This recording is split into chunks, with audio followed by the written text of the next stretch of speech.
Hey, LA Progressive friends and family. This is Sharon Kyle here, and I'm so delighted to have with me today Justin Allen Clayton, who is a candidate for the Los Angeles County Superior Court, office number 65.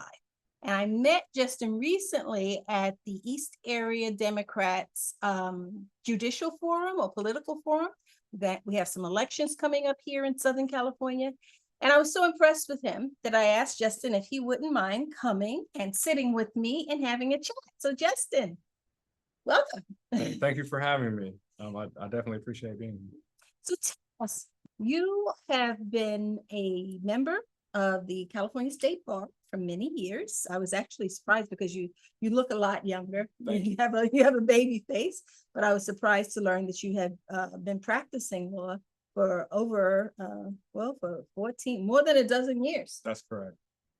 So tell us, why are you interested in running as a judge, and what did you do as in your practice of law? I am a criminal defense attorney. I work for the Los Angeles County Public Defender's Office. I have been a public defender for 14 years. I currently am the deputy in charge of the Inglewood branch of the Public Defender's Office. In that capacity, I supervise felony attorneys, misdemeanor attorneys. I also train incoming attorneys and law clerks and interns. Part of my duty as the deputy in charge is also to interact with the judges to make sure that the court runs efficiently. And that experience, along with many experiences that I've had as a public defender, is what pushed me to want to be a judge. Mainly because of the history of there being majority of prosecutors or a type of thought coming from the bench. I wanted to add a different perspective. Different perspective. Yeah. So, I've lived in Southern California for many years, and being in Southern California and being in California, which is a majority minority state, especially Los Angeles County, I was surprised to learn that the bench does not reflect the population at all. At all. That is accurate. Majority of my clients, and sometimes I think it's because of what court I'm practicing in, but I've been in all over LA. I've been in downtown LA. I've been in Long Beach, been in Torrance. I'm currently in Inglewood, and it is very common for the majority of my clients to be minorities. The bench does not reflect that. Yeah. And so in my lived experience, what I found is there are just living life as a minority is different than living life as a white person. And people that read the LA Progressive regularly know that my husband is white, and we've been married for a couple of decades. And the white lived experience, from what I've learned from being married to him and being an integral part of his family is my family, his brothers and my sister-in-laws, and so they're all white. But I can speak with a degree of lived experience about the white experience being very different than what I experienced growing up in New York City, in the Bronx, coming here to Los Angeles. And I think it's really important in this multi-ethnic, multiracial country that we have lived experience represented in all areas, in all domains. So I'm just very excited to learn about your campaign, because not only are you a minority, but you're actually from the community. So talk about where you came from and where you, what areas where you went to school. What is your connection to the community? I was, further than me. My grandparents moved to Los Angeles in 1920. Oh. They migrated from the South, and they ended up in South Central. South Central used to be a historic jazz district. Central Avenue is where everybody went to hear the jazz music. And over time, and specifically during my time, the culture in South Central changed, mainly because of the crack epidemic. During that time, as I'm growing up, I lived through the LA riots. One of my first memories is of my father being pulled over and taken out of the car at gunpoint. And I'm in the car. I was maybe 5 years old. And that's not a unique experience, and it wasn't the first or last time that I had that experience. So again, I grew up in South Central. Because of this experience and what's going on, my parents did the best that they can to have me spend as much time as I could outside of my community. I went to Windsor Hills Elementary School, which is in Baldwin Hills. I was bused to Paul Revere Middle School in Brentwood, and I was bused to Palisades High School in the Pacific Palisades. Those were all great experiences, and I wouldn't change it for the world. And it played a big part in shaping me, leaving my home and going to these places and coming back every day, because I got to see both worlds. I got to learn to operate in both worlds. And it definitely had a great part in me becoming who I am today. Yeah, you and I were talking a little bit about that. I sent my children to schools outside of the communities that we lived in Southern California. They were in what's called the Magnet Program. And the Magnet Program is a program that's conducted by the Los Angeles Unified Teachers of LA, Los Angeles Unified School District. And the goal is to desegregate the segregated schools in Southern California, which are very segregated. And speaking of the schools being segregated, so are the neighborhoods. So you've been on this campaign trail. What have you experienced as you go from neighborhood to neighborhood? I've experienced something very similar. Los Angeles, even though it's such a diverse city, there's so many different people here from all walks of life. It is a very segregated city, and I've met with multiple organizations, multiple clubs, and I even fill out questionnaires. And many of the questionnaires are not necessarily about what are you doing for the community, but what are you doing specifically for this community, right? And I understand that, but it just for me, for a public defender, for someone who believes in serving all marginalized people, it's always a shock to see groups openly separate themselves from everyone else. The goal for me is always for everyone to have opportunity and for everyone to be treated equally. Absolutely. You know, that's one of the core drivers of the LA Progressive. We really do want to center race and ethnicity, not in an effort to keep them separate, but in an effort to talk directly about the problems that we experience as a result of all of this segregation. Right. So I just think it's weird that we live in the single most ethnically and racially diverse country, state, and city in the world, and yet we can't talk about these things. When we think about the concept of busing to address segregation and taking kids from the minority neighborhoods or from the impoverished neighborhoods to the more well-off neighborhoods, something that I always recognize is that there's nothing in our system to encourage people to come the opposite way, right? So there's no money spent in these neighborhoods. There's no people coming to visit or even to recognize or know that this is what's going on here. That's something that could be fixed for sure. Absolutely. So you have talked about some of your goals in serving as a judge, and I'm sure that your purpose for serving is to somehow bring more fairness to the system. Correct. Tell me about your vision. Well, I don't know about surprisingly. To me, I think it's a unique vision. It includes action outside of the courtroom as well. I believe in rehabilitation. I believe in treatment. I think that that being in custody does not fix all issues. I really don't think that it fixes any issues. It may address some issues, but fixing the problem, it does not do.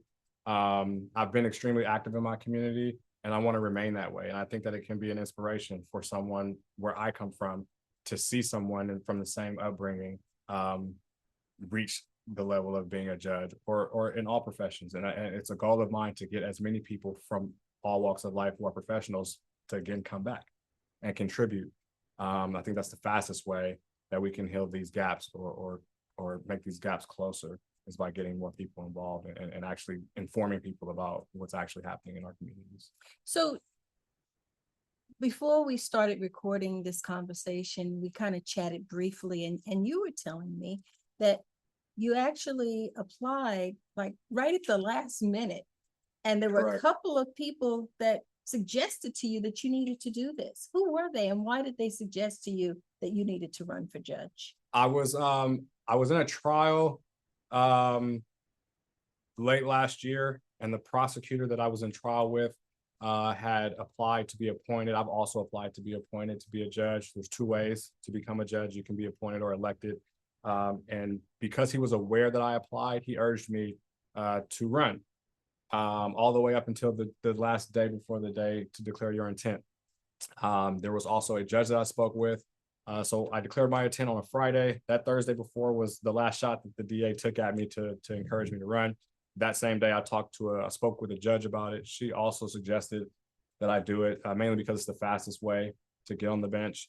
But I believe, and we've had these conversations because of my character, my demeanor, and you can probably tell from this interview, I have a great temperament. It's always been difficult for me to self-promote, but that's one thing that I have no problem saying is that you should look right. Everybody why you need to be sitting on the bench. I'm convinced. You know, I've seen you in action a couple of times at a judicial forum and at the conversation that we've just had here. And some of your life experience is the kind of experience that needs to be represented on the bench. I'm sure. I agree. And that's why I'm doing what I'm doing. That's why I'm running to be a judge. That's why I applied to be appointed to be a judge, because I definitely think that I can make a major difference on the bench. So, you know, because you are from the community where you want to serve as a bench, you're actually born and raised in that community. And just as you just said, this dates back to the 1920s when your grandparents were part of the Great Migration. My grandparents, some of my grandparents, two of them were from the Great Migration, two came from the Caribbean. But because you're so steeped in this community, I was asking you, do you ever run into people? Tell me a little bit about your experience running into people that you grew up with or that you knew through your parents or whatever, and how has that played out in your life? In court, I come into contact with people all of the time. Most recently in Inglewood, I've actually come into contact with more people in the Inglewood court than any other court. But I've had judges that I know personally, police officers that I know personally, prosecutors that I know personally, defendants, and then family members. And that's one of the things that is a major issue for me as far as how I think I would make a difference on the bench, is that I recognize the impact that these decisions have on the community and family members, not just the person who's in front of you. Even yesterday, I ran into a childhood friend, and I hadn't seen her. Actually, this was the second time that I ran into her in court, but this was the first time that we actually discussed what she was there for. Why she was there. And unfortunately, and I say unfortunately because I want to help. I was not able to assist her because her husband was represented by the alternate public defender, and I am a public defender. So I could not say anything. I could not do anything. I did not want to cross those lines, but I definitely have to stay in my lane, even when the desire to help a friend is present. Yeah, and I think that speaks volumes about your ethics. There is a canon that you have to follow as a judge. Right. Do you want to talk about some of these rules that, because you're from the community, that doesn't give you license to just, oh, you know, there's my friend and I can do this, that, or the other. Tell us about that canon. Well, you have to remain unbiased. You have to remain impartial. You can't put yourself before the bench and what you're doing. And I've one of the reasons, or one of the ways that I've gotten here, is by following rules and staying straight. So it's definitely something that I stand by. It's something that I see as a quality, and I'd like other people to understand that and recognize that about me, because I definitely do follow the rules. It's never been in my interest, and something that doesn't sit with me if there's ever a situation where I'm going the opposite way of what I'm supposed to be doing. So you indicated that you have had interactions with law enforcement, just not as an attorney, but as a regular citizen, that wasn't necessarily positive. How has that shaped what you feel about the law?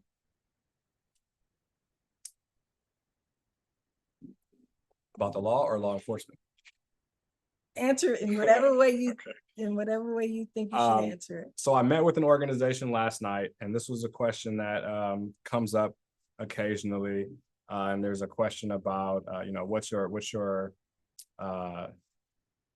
what is a case that you've handled that is a important case to you, or something that you remember or that will always stick with you. And my response goes hand in hand with what you're asking me to discuss. As a public defender and as a citizen of Los Angeles, I have experienced citizens being stopped unlawfully, searched unlawfully, and I've had these same experiences myself, even again as early as 5 years old, watching my father being held at gunpoint. The Constitution is there to protect us. The Constitution is there to say that we cannot be seized unlawfully. We cannot be searched unlawfully. So this is something that I'm very passionate about as an attorney, and even on the bench, something that I know I will be hyper alert about, as far as what caused you, how did we get here? And I think that is often a step that's missed because for whatever reason, I don't want to say for whatever reason, and I don't want to speak poorly about police because I have police friends. I know great police officers, but police are human just like the rest of us. So bias exists there also. And I think that it's improper for us to glaze over the beginning of all situations, because that's a major deal. How did we get here? And often we go through the process without answering that question. Yes, that's right. That's right.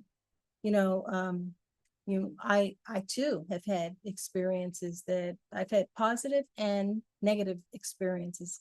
I was telling you about a case where a cousin of mine was arrested, and there's a maximum amount of time that they can hold you in the county jail before you have an opportunity to have your day in court.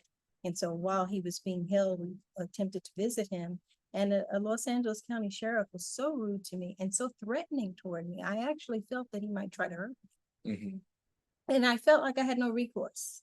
Right. I never reported it because I had a job. I'm raising 2 kids.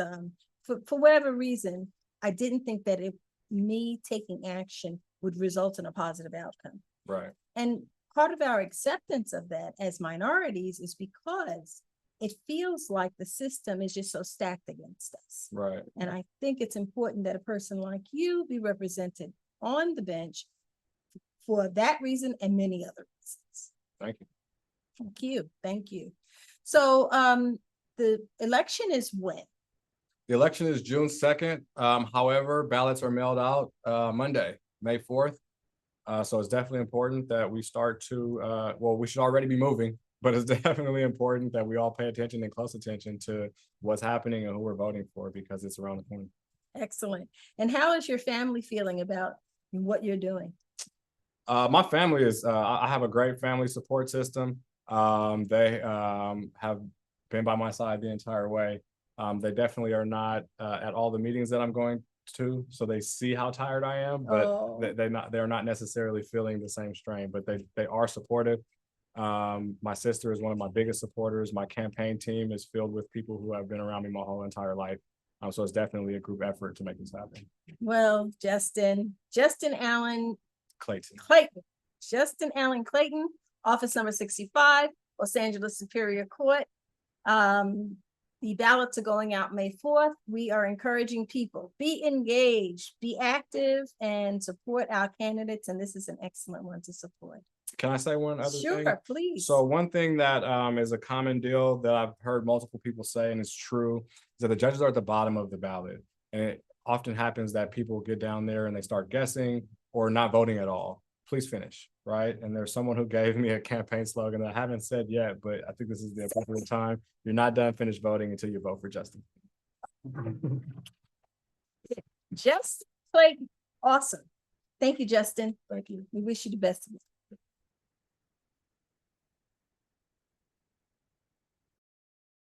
Thank you for sticking around. If you like the LA Progressive content and the discussions we have here, please consider clicking the subscribe button below and also give us a thumbs up. That helps to grow our audience by feeding the algorithm. which helps to get this content in front of more eyes. Thanks for stopping by. We really appreciate your support.